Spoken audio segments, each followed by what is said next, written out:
Every single Big Ten head coach is back for the 2022 season. So what does each one have to prove to keep the fan base happy going into next year?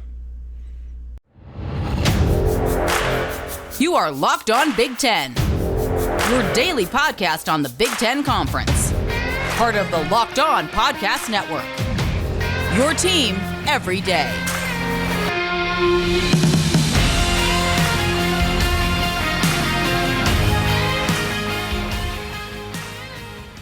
Welcome into Locked On Big Ten, the show where you get everything you need to know about the Big Ten Conference every single weekday, Monday through Friday. I'm your host, Nate Dickinson, and thanks as always for making Locked On Big Ten your first listen every single weekday. Coming up on today's show, yesterday we went over the biggest keys to success for each school in the Big Ten, but keys for a team and keys for a coach can be a little bit different sometimes. So as we go into the new season, what does each Big Ten coach need to do to prove himself, if anything, in 2022? It's an interesting conversation because, again, all Big Ten coaches are back this season, and we have a whole lot of coaches who are trying to accomplish different things, but also some trying to accomplish similar things, but in some very different situations in where they're at as far as the graces of their school and fan base go.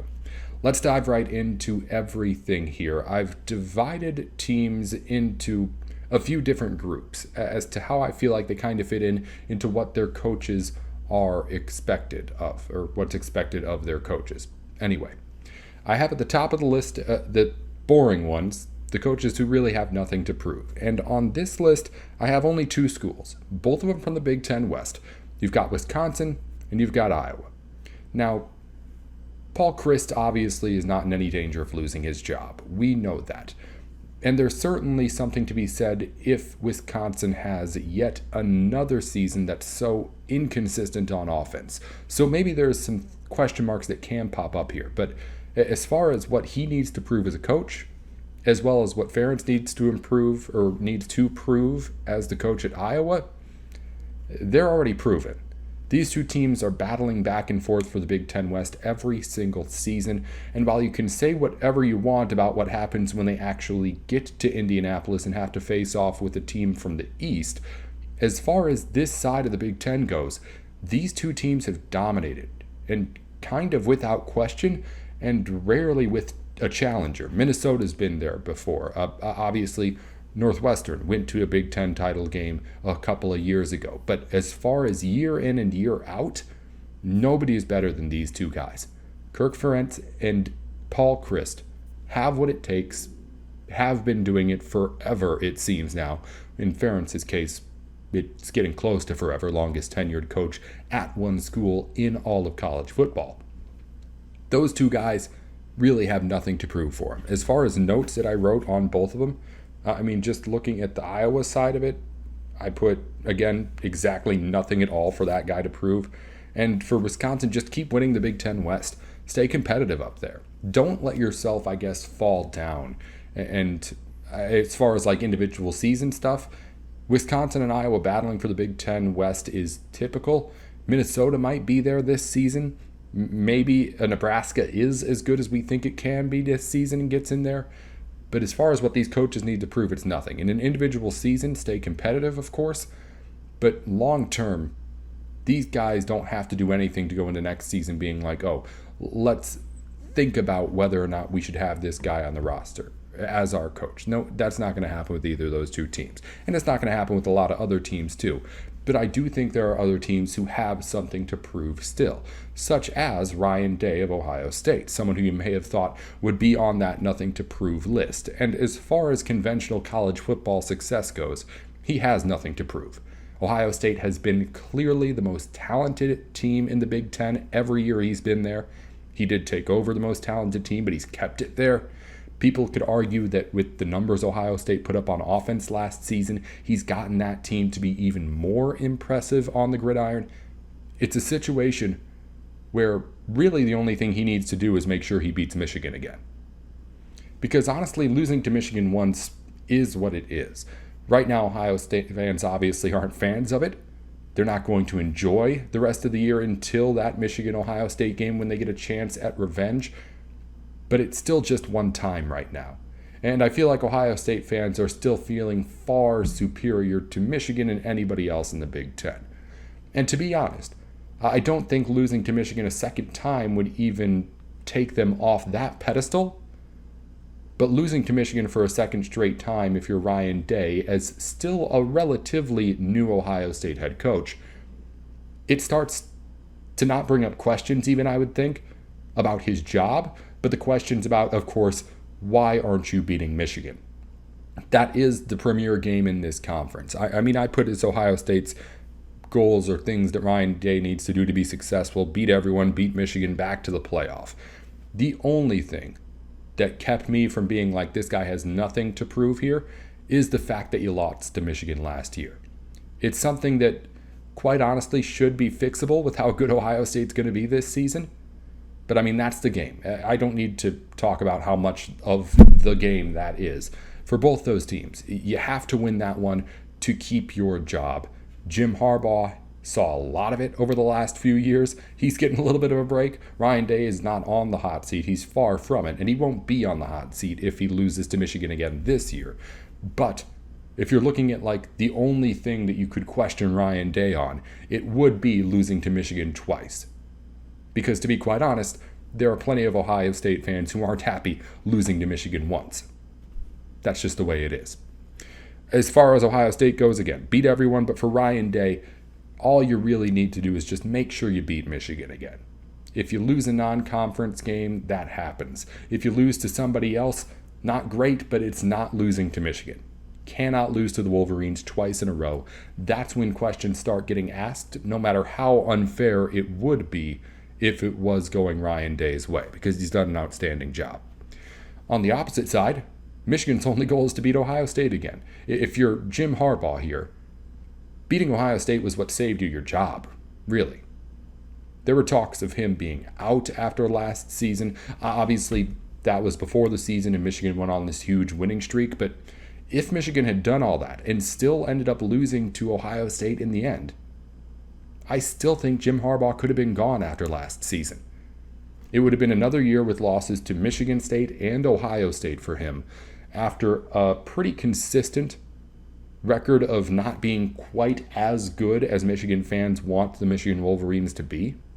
So when you combine all of that together, I think Michigan's a team where when you look at it, you say, okay, Harbaugh's a good coach, but Michigan is not a normal situation. You have to beat Ohio State consistently, and while the one time's good, and it'll buy Jim Harbaugh plenty of time, you want to be able to start beating that team a little bit more consistently. And Jim Harbaugh, without a doubt, knows that. He's talked to it plenty. Both these coaches talk up this rivalry the way it should be talked up. But when Jim Harbaugh talks about it, he understands. And I feel like after what he's been through, he most acutely understands just how tied in beating Ohio State and keeping your job really, really are. I mean, if he wasn't a Michigan man, if he wasn't Jim Harbaugh, I don't know if he gets that chance last season to go up against the Buckeyes again. But let's move on. As we go down the list here, only other names I wanted to put into this group. In fact, you know what? We'll wait just a minute and get to, because those are really the top of the top least to worry about things that you have with head coaches. The rest of these schools, you have like the teams that are just trying to get a little better, but also those teams who are in the middle of the pack. And I'm thinking it's really interesting to get into that conversation and talk about what those coaches want to do to prove themselves. But before we get into that, LinkedIn Jobs is the place to go if you lose a head coaching job. Maybe if you don't do what you're supposed to do or prove what you needed to prove, you might be looking for a new job out there, or a Big Ten coach might be as well. And when you do, you can go to LinkedIn Jobs to find the biggest marketplace of jobs, but also if you're an employer, the biggest pool of candidates out of anyone online. LinkedIn is, of course, the professional social network. And if you post your job on LinkedIn, you're looking at an 810-person network that you could connect with. Every single week, nearly 40 million job seekers visit LinkedIn. You can post your job for free right now at linkedin.com/lockedoncollege. That's linkedin.com/lockedoncollege to post your job for free. Terms and conditions apply. All right, let's talk a little bit more here about the schools that I guess are in that, I don't know if it's a second or a third tier behind the top in the East and the top in the West. We've covered Wisconsin and Iowa and Ohio State and Michigan. And by the way, I don't know why I'm thinking about this now. I got a comment on Twitter that on yesterday's show, we actually didn't touch on Iowa's biggest keys to success last season. Sorry, but luckily it's a pretty quick explanation. Iowa just needs to keep being in Iowa. As far as the team goes, we already talked about Ferentz. He obviously has all the job security that he could want. But as far as the team goes, I mean, just keep playing Iowa football. Ground and pound, be strong in the trenches, be tight on defense for the most part. And in a wide open Big Ten West, that has shown to be a formula to win, especially if there's no dominant team on this side of the conference, which there isn't and hasn't been in a while. Iowa is, if you ask me, the favorites to win the conference just about every year. Or win that side of the conference, I should say, just about every year. Between them and Wisconsin, it switches back and forth, but I would imagine that most of the years I would be picking Iowa to win the Big Ten West. If I was just going in blind in a year like this, where it seems like seemingly anything can happen. It's up for grabs, really, and we'll have to spend more episodes talking about that side of things for sure. Anywho, back on to my next group of schools. These are teams who are on the way up, and in some cases either need to just keep going up, or, hey, it's about time you really get it going here.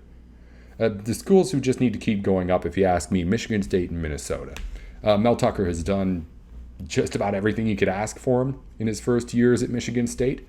Put Michigan State in a spot where they're beating Michigan. Biggest game of the season for them, of course. Put Michigan State on a pedestal where in that kind of Big Ten triangle where you have Ohio State and Michigan right there, Michigan State was right next to him and competing again. He's building a culture that you think really is just working from what you've seen from players and fans alike. And I think for him, it's less about what he needs to prove and more about how high now can you go. That's Michigan State. The school, Minnesota, similar to it, has a similar situation with PJ Fleck. In that in 2020, there was a bit of a down year with the pandemic for the Gophers. But in 2019, they obviously had the double-digit win season. In 2021, they have, I think it was 8 or 9 wins, beat Wisconsin, which was huge for that program, being able to bring the Axe back. But with PJ Fleck, you also still, I think, have a little bit of a lingering expectation to get to that even next level. And after the 2020 letdown of a season, I feel like Gopher fans are like, all right, 2019 was outstanding. 2020, setback, pandemic. 2021, we got back on track. Now 2022, let's really break things open. And the roster doesn't exactly line up with that. Minnesota lost some good players to the NFL. But at the same time, Tanner Morgan's back. Mo Ibrahim's back in the backfield for Minnesota. There's enough pieces still there that you can feel like, okay, this, at the very least, should not be the same kind of letdown that we saw after 2019, whether you want to blame that on departures, new players, pandemic, any of it. What you're seeing now in 2022 is, I think, people being like, all right, we're pretty sure PJ Fleck's a really good coach. But if he falters again this season, it's kind of back to the questions that we had after 2020. Why did that happen? Why was this team so... And if you watch those two teams, the differences are obvious, and how much better that one team was than another was obvious too. So it's like, okay, why can this team be so good one year and then fall apart in such a way in another? Minnesota fans are hoping it was just a pandemic in 2020 that really ruffled all the feathers and that they're back on track now. But this is what PJ Fleck needs to prove. Other school I had in this group of 3 is the Purdue Boilermakers on the west side. I guess Minnesota on the west too. But the point is Purdue on the west side has a coach in Jeff Brom who has been good. And in last season was really good, brought Purdue to its best record since 2003, the best record that he's had as the head coach of the Boilermakers. But I think if you're a Purdue fan, looking at that Big Ten West, it's kind of Big Ten title game or bust right now. Not for Jeff Brom's job, of course. This is less about the hot seat and more about, again, what do you want to prove the upcoming season? And if I'm Jeff Brom right now, I'm looking at a team that has a fan base that's been excited for a little while right now about my head coaching regime. That win against Ohio State was a few years ago now, right? That was the one that kind of clicked and put Purdue back on, oh, okay, this team isn't bottom of the barrel Big Ten. How good can they get? And now you're going into another year with Aiden O'Connell. Another year with this Jeff Brom offense that is and is supposed to be really, really fun to watch. And you put all that together and you realize that while Jeff Brom's been really good, he's never had a season as good as Mel Tucker. He's never had a season as good as PJ Fleck did at Minnesota in 2019. There's another step up for Jeff Brom to take. And while Fleck and Tucker, I say it's less about how low can the expectations get or how low can the bar go and really how high they can fly. With Brom, I think you're at a point where you're transitioning from excited about the future to getting to, okay, now when is the future coming? When are we going to actually see the things that we're be seeing flashes of and have that translate into a record on the field? And again, with the west side of the conference so up for grabs, I think this is the year that if you're a Purdue fan, you're not saying that, again, Jeff Brom's job or even your confidence in him depends on it. But I'm looking at this upcoming season and thinking, as a Purdue fan that has not really ever had a really legitimate shot at the Big Ten West until, I don't know, maybe you thought last year you did for a little bit. I'm going into this season maybe more confident than I have been in being able to win that division than in the last decade plus. I don't know exactly what it would be. I'll have to look it up. But that, I think, is the real kind of maybe biggest weight on your shoulders for a coach who doesn't actually have any sort of like hot seat under him, right? Because Jeff Brom's not getting fired or anything after this season. We'll talk about coaches who could be in that category in a minute. But as far as like the expectation to really succeed, Jeff Brom might have the most on him, except for maybe Scott Frost, who we'll talk about in a second as well. As far as like the bar is set pretty high, and if you don't pass it, there are going to be some legitimate questions here about what you can do as a head coach. That's on him. That's because of the success that he's put on this team and on the field. But because he's done well, the expectations have, of course, gotten a little bit higher. The two kind of middle-of-the-pack coaches I had here was James Franklin and Mike Locksley. These two guys are in weird spots in that James Franklin isn't going anywhere. I don't think Mike Locksley is going anywhere quite yet either. But, I mean, if you're Locksley, you're looking to have the best season of your coaching career here. Establish Maryland as someone who can really play in the Big Ten. Again, there was some of that last season, but this program just has not been up to snuff since joining the conference. And if you're Locksley now, I think if you can put together another winning season, I mean, you talk about job security.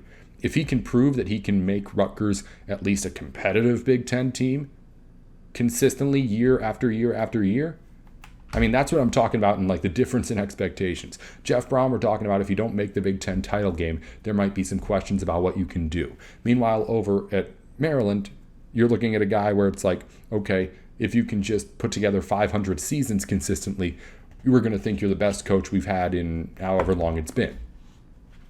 That's what I'm talking about really with the Brom stuff and with, of course, Locksley as well. On the Penn State side, James Franklin, I think, is a really good coach. I don't think Penn State fans are doubting him all that much. I do think that there's a very urgent need to prove that the last 2 years were a fluke, whether it be pandemic or otherwise, like we said with Minnesota, and really just get back to being Penn State football. Because the Nittany Lions fans have been missing being in this conversation when you've had the Michigan State, the Michigan, the Ohio State teams fighting all the way until the end of the season last year. Penn State wasn't in on that. Penn State's kind of used to being at least in on the conversation, even if it's behind a Michigan or Ohio State. So with Penn State then having 2 less than optimal years, I think getting back on track is the goal for James Franklin. Just prove that what happened the last 2 seasons is not an indication of what you are as a head coach now. Because if you start stringing those together, that's when questions start to come up. I don't think there are a ton of them behind James Franklin at the moment. But I do think they could start, of course, if Penn State doesn't pick it up this season. I have a group of 4 schools next that really are at the bottom of the expectations side of things. So what their coaches need to prove is minimal, but there's still things to be proven.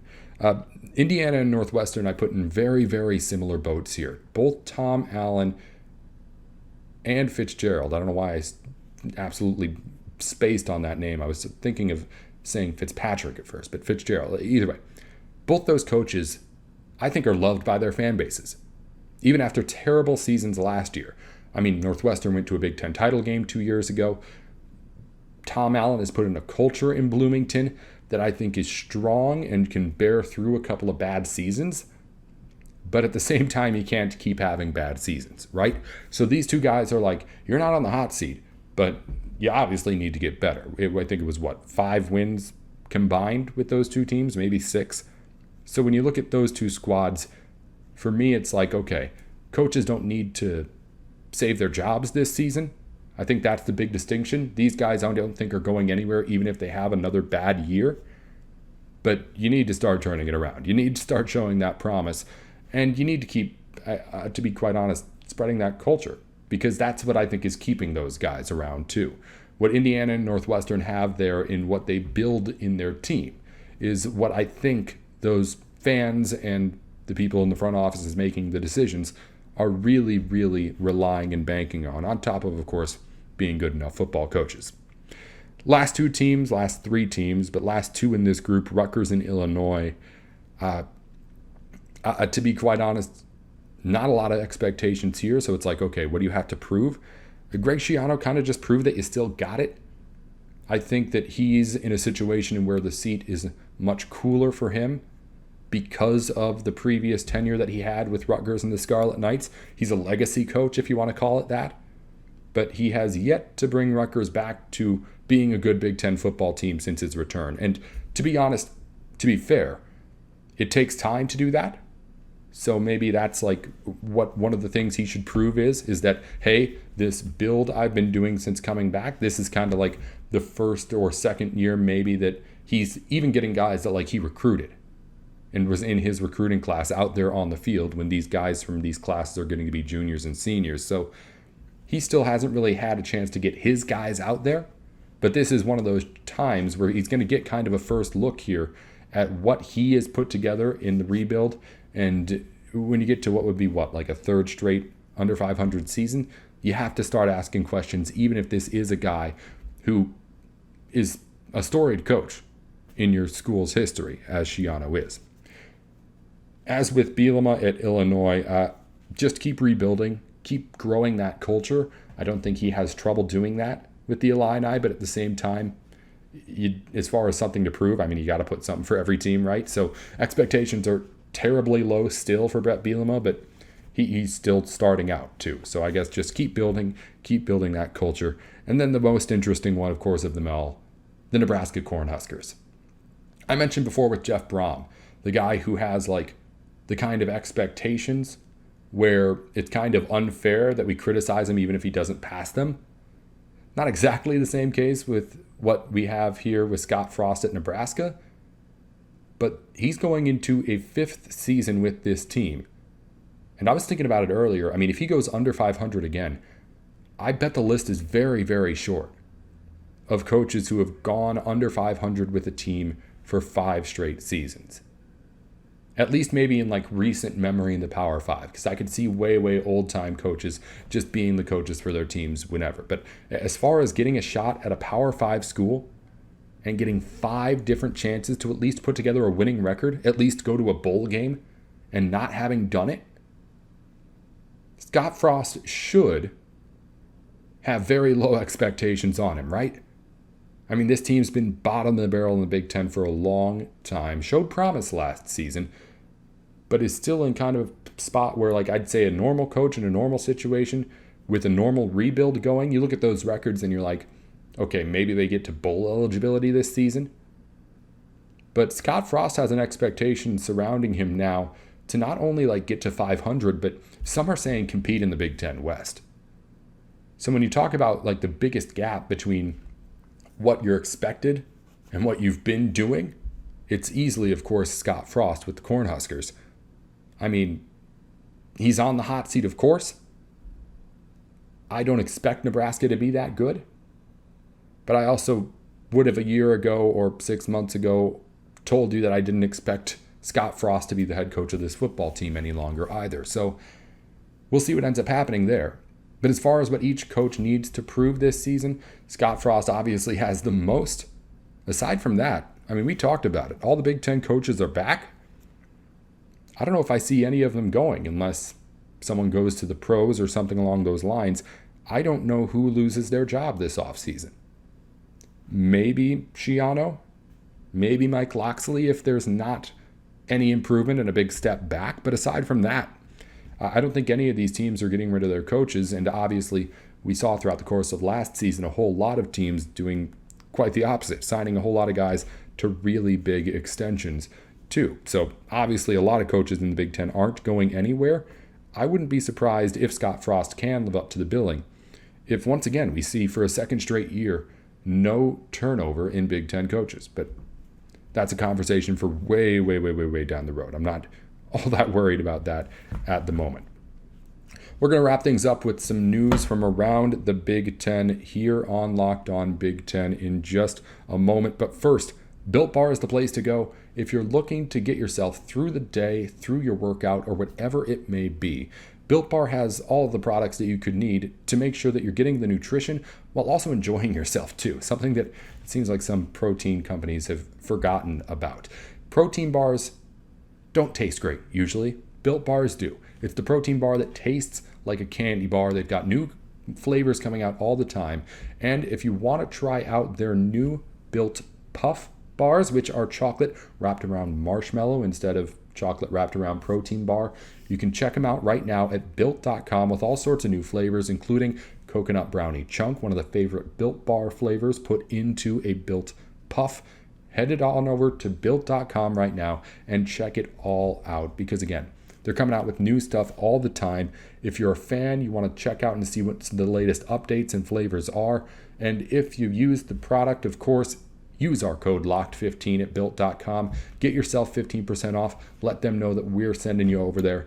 Help each other out here as we wrap things up on Locked On Big Ten. Built Bar, again, the protein bar that tastes like a candy bar. So news around the conference as we wrap things up. Quick notes, Volleyball World TV will be broadcasting more than 70 Big Ten volleyball games. A huge break for just volleyball in general. Big Ten, obviously, the powerhouse in all of the country. So not only something that's cool for the Big Ten, but something that could be like a momentum building for just building and growing this entire sport. Because outside of the Olympics, college volleyball is kind of where it's at, where volleyball goes. In other news, St. Paul Pioneer Press's Charlie Walters said the Big 12 is quietly pursuing the University of Minnesota. I wasn't sure what to make of this report. Walters put together just some kind of notes and things from reports that he's put together and columns that he does over in Minneapolis, St. Paul. And he said, again, that the Big 12 has, quote, quietly been pursuing the Gophers. There's no way that happens. Big 12 can say whatever it wants. Big 12 can go after whoever it wants.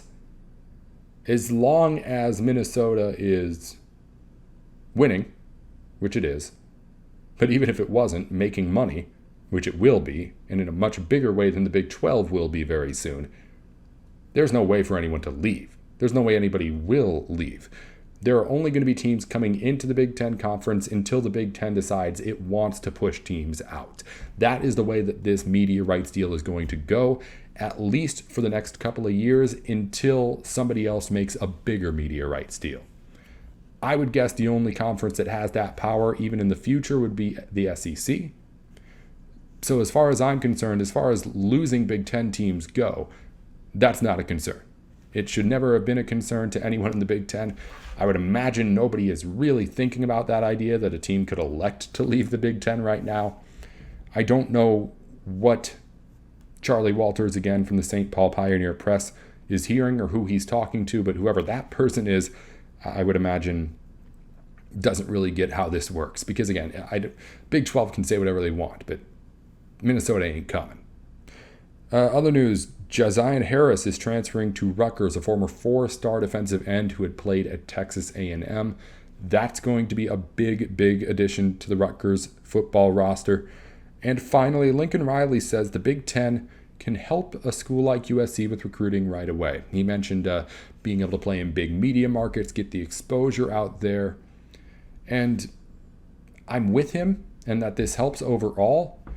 But I guess I would say that the only downside is that it doesn't help USC and UCLA as much as it helps the other teams around the conference. Because if you have a guy in Ohio who's thinking about Ohio State, right? That kid's not going to be like, oh, I have to go to California once a year. No, I don't think I can do that. I want to stay close to home. Meanwhile, well, on the USC side, if you're recruiting a kid from LA and you're like, hey, come stay close to home and play for us. Oh, and by the way, by close to home, I mean that every other week you're going to be traveling across the country all of the fall. That could matter.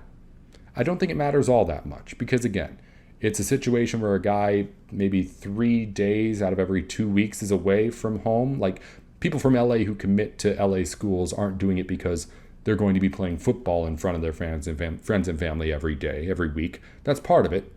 But also part of it is the fact that they're going to be living close to their friends and family in every second where they're not doing the football. It can be easy for us to forget that there are the other things that go on in a student athlete's life aside from football. So when you're talking about like, okay, a few days every couple of weeks we'll be traveling, I don't think it'll matter a ton to any recruits really.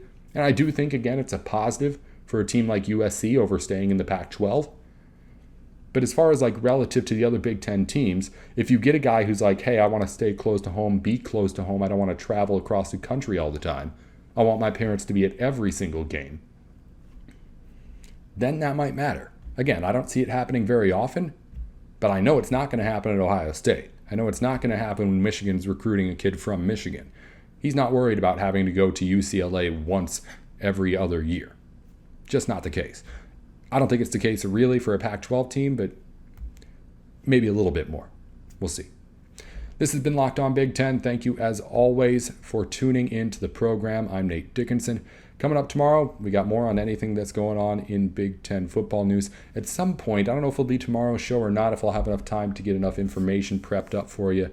I want to get into the new coordinators in Big Ten football because there are a lot of guys coming in at really, really key positions around the Big Ten. While we have all our head coaches back, there has been a whole lot of turnover in coordinators. We need to get into that conversation. I don't know if that'll be tomorrow, later in the week, maybe early next week, try and talk to somebody who really, really knows the stuff about it. But until tomorrow, this again has been Locked On Big Ten. Be sure to tune in to all the other conference shows across the Locked On network. We have them for every conference. Tune into your individual school's show. If you're a fan of the Big Ten, you probably have a favorite team, and we probably have a podcast that covers it every single weekday. Locked On Golden Gophers, Locked On Cornhuskers just started up, Locked On Nittany Lions is back again. All of that, if you want to get news on the Big Ten and your school every day, tune in to us at Locked On Big Ten and everyone around the Locked On network of Big Ten podcasts. It's Locked On Big Ten wherever you get your podcasts, YouTube, on Twitter, Locked On Big 10. I'm at Nate with Sports on Twitter. Until tomorrow, this has been Locked On Big Ten.